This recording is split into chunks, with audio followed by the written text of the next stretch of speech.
to con artist. John D. Rockefeller, the big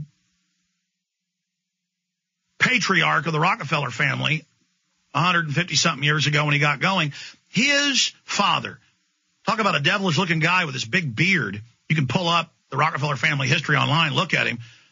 He was a snake oil salesman that made a whole bunch of money selling opium as a cure-all in bottles. And then he was the first snake oil salesman to not just send out a wagon himself and go town to town. He thought, I'll franchise this. I'll have warehouses all over the East and the West as the railroads expanded. And he thought of branding and banners and the name of his company. And he sent out thousands of wagons on the trains to go to even the smallest towns selling snake oil. And they made tens of millions of dollars in 1840s, 50s, and 60s money. And then when he died, he gave John D. every centella of it. And John D. struck oil and created a monopoly over that with Standard Oil. And John D. then hired Pinkerton Security to go out to small towns where people set up gold mines, and they would walk in, blow the sheriff's head off, kill the mayor, burn the town down, and bring in different mercenary forces. Now, that's who set up the New World Order. They sent out wagons with opium, and they got everybody addicted to drugs, and they got filthy rich off that, and then they went out and took the gold mines and took the coal mines, and they went out at gunpoint and took the silver mines, and they went out and took over the oil fields, and they rule this planet with the Queen of England and the Rothschilds, period. Because John D.'s daddy, I forget his name. Do me a favor, pull up John D. Rockefeller, the first father, and it'll pull up, I forget his name.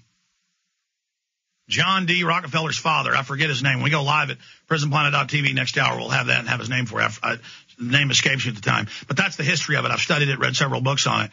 And it's on the Rockefeller's own family website. I've got a PBS documentary about the Rockefellers made 15 years ago or so. I guess early 90s, more than that now. And they just brag about the whole thing and all the famous cases. You ever seen that Clint Eastwood movie? It's not High Plains Drifter, but it's a similar one. It's the one where he goes into the little town and the local gold mining company brings in the regulators to start killing all the gold miners who won't hand over their land.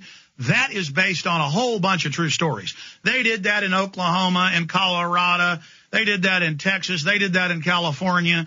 And they just walk right up to little kids and put a gun right to their head. In a famous case in Colorado that happened in the last century, they came into a gold mining town, rode down the families, burned it down, shot little kids in the back, killed hundreds.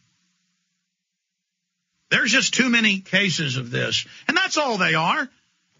They're snake oil salesmen that took that money and learned how to create monopolies and learned how to hire mercenaries. And what are they doing today with the mercenaries, with Blackwater and all the rest of these companies? What are they doing to our nation? What have they turned us into? They own the private prisons. They own the banks that launder the drug money. They control the conduits that ship the drugs in. They own it and run it and dominate it all. And if you look at David Rockefeller, he has funded hundreds of groups calling for world government. He makes George Soros look like a small-time amateur at running groups, and Soros funds hundreds of groups on record. Billions and billions a year. And this is how they dominate our planet. This is how they operate. This is how they get their job done.